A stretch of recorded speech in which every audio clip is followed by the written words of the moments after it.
Sevens golden diamonds, Eramallur, Vadathala.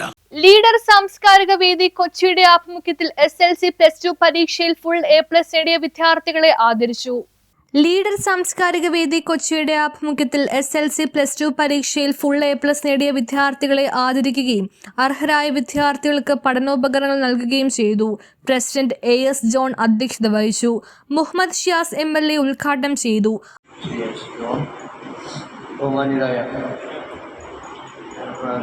നേതാക്കളെ, സഹോദരി സഹോദരന്മാരെ, നമ്മളിന്ന് ലീഡർ സാംസ്കാരിക വേദിയുടെ നേതൃത്വത്തിൽ ഏറ്റവും മിടുക്കരായി SLC+2 ഉയർന്ന മാർക്ക് വാങ്ങി ആദരിക്കാൻ മറ്റ് ക്ലാസ്സുകളിൽ പഠിക്കുന്ന കുട്ടികൾക്ക് പഠനോപകരണങ്ങൾ വിതരണം ചെയ്യാനും ഇവരുടെ നേതൃത്വത്തിൽ തീരുമാനിച്ചിരിക്കുന്നു. വളരെ സന്തോഷകരമായിട്ടുള്ള നിമിഷമാണ്. ലീഡറുടെ പേരിലാണ് കേരളത്തിലെ രാഷ്ട്രീയ, സാമൂഹിക, സാംസ്കാരിക രംഗത്ത് വലിയ നേട്ടങ്ങൾ സമ്മാനിച്ച ഒരു ഭരണാധികാരി, കേരളത്തിലെ മുഖ്യമന്ത്രി, കേരളത്തിലെ വിവിധ ട്രേഡ് യൂണിയൻ പ്രവർത്തനങ്ങളിൽ വളരെ സജീവമായി നിൽക്കുകയും കേരളത്തിലെ ട്രേഡ് യൂണിയൻ രംഗത്ത് വലിയ സംഭാവനകൾ നൽകുകയും ചെയ്ത ഒരു രാഷ്ട്രീയ പ്രവർത്തനം ലീഡർ സ്വീകരിക്കാൻ അദ്ദേഹത്തിൻ്റെ പേരിലാണ് ഈ വിദ്യാഭ്യാസ അവാർഡ് സംഘടിപ്പിച്ചത്. നമ്മുടെ മക്കൾ നന്നായി വളരണം, നന്നായി പഠിക്കണമെന്ന് ആഗ്രഹിക്കുന്നു. അവർക്ക് നല്ല വിദ്യാഭ്യാസം ലഭിക്കണമെന്ന് ആഗ്രഹിക്കുന്നവർ മാതാപിതാക്കളായിട്ടുള്ള ആളുകൾ അവർക്ക് വേണ്ടിയിട്ട് കഠിനാധ്വാനം. തീർച്ചയായും അവരുടെ ആ സ്നേഹവും വാത്സല്യവും അവരുടെ പ്രതീക്ഷയും അത് മുന്നോട്ട് കൊണ്ടുപോകാൻ നമ്മുടെ മക്കൾക്ക് കഴിയേണ്ടതുണ്ട്. അമേയ ജെയിംസ്, ആൽഡ്രീന ഷൈജു എന്നീ വിദ്യാർത്ഥികളെ ആദരിച്ചു. കൗൺസിലർ ജോസഫ് സുമിത് മുഖ്യപ്രഭാഷണം നടത്തി. EA Avarachan, advocate Thampi Jacob, captain Sathyan, KR Chandran, Vincent Fernandez, Shahida Muhammad, Jose Jonas, KJ എന്നിവർ പ്രസംഗിച്ചു.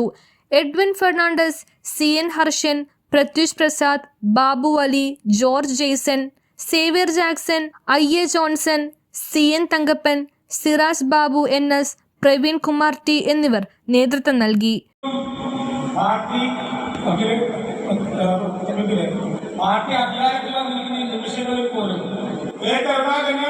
ഉചിതമായ സ്മാരകം നമ്മുടെ സംസ്ഥാനത്ത് നിലവിൽ വന്നിട്ടില്ല, ഉണ്ടാക്കിയിട്ടില്ല എന്നുള്ളൊരു ദുഃഖകരമായ സത്യം നമുക്ക് മനസ്സിലാക്കുന്നത്. നമുക്കറിയാം, നമ്മളിവിടുന്ന് പാലക്കാട് അപ്പുറത്തോട് ചേർന്നുള്ള പാലം, UP പാലം, ഗോസുകാരികൾ, നമ്മുടെ സ്റ്റേഡിയം, എന്തിനധികം പറയുന്നു, നമ്മുടെ വിമാനത്താവളം, രാജീവ് ഗാന്ധി സ്റ്റേഡിയം, ജവഹർലാൽ നെഹ്റു സ്റ്റേഡിയം, അങ്ങനെ ഈ നഗരത്തിന്റെ മുഖം മാറ്റിയെടുത്ത ലീഡർ K. കരുണാകരന് ഉചിതമായ സ്മാരകം ഇന്നും സംസ്ഥാനത്ത് ഉയർന്നിട്ടില്ല എന്നുള്ള ദുഃഖകരമായ സത്യം ഞാൻ നിങ്ങളുടെ മുമ്പിൽ അവതരിപ്പിക്കുകയാണ്. ഇതിന് പരിഹാരം ഉണ്ടാക്കിയേ പറ്റുള്ളൂ. എനിക്ക് തോന്നുന്നു ലീഡർ സാംസ്കാരിക വേദിയുടെ പേരിൽ തന്നെ അത് നമ്മുടെ MLA ഒക്കെ തന്നെ ഒരു മുൻകൈയെടുക്കുന്ന രീതിയിൽ കാര്യങ്ങളൊക്കെ ചെയ്യുകയുള്ളൂ. അപ്പോൾ വർഷങ്ങളായിട്ട് ആ ലീഡറുടെ നാമധേയത്തിൽ നൽകുന്ന വലിയ പ്രാധാന്യമുണ്ട്. നമുക്കറിയാം, ഇന്നലെ സംസ്ഥാനത്തൊട്ടാകെ നമ്മുടെ ജില്ലാ പ്രിയങ്കരായ മുഖ്യമന്ത്രി VD സതീശൻ തിരുവനന്തപുരത്ത് ഉദ്ഘാടനം ചെയ്ത സ്ത്രീകൾക്ക് KSRTC ബസ്സിൽ സൗജന്യ യാത്ര അനുവദിച്ചുകൊണ്ട് കോൺഗ്രസ് നേതൃത്വത്തിൽ വലിയൊരു പദ്ധതി നടപ്പാക്കി. അപ്പോൾ ഞാൻ സൂചിപ്പിച്ചത്, കോൺഗ്രസ് സംസ്കാരമുള്ള ഈ ഗവൺമെൻറ് സ്ത്രീകൾക്ക് നൽകുന്ന വലിയ മുൻഗണന അത് ഉൾക്കൊണ്ടുകൊണ്ട് തന്നെയാണ് ഈ ചടങ്ങിൽ കഴിഞ്ഞ പ്രാവശ്യം 6 പേരുണ്ടായിരുന്നത് അനുമോദിക്കുക. ഈ പ്രാവശ്യം എണ്ണം കുറച്ചെങ്കിലും അത് രണ്ടും പെൺകുട്ടികളെ തെരഞ്ഞെടുത്തത് ഈ സമൂഹത്തിൽ നൽകുന്ന ഒരു പ്രത്യേക മെസ്സേജ്. News bureau, Kochi.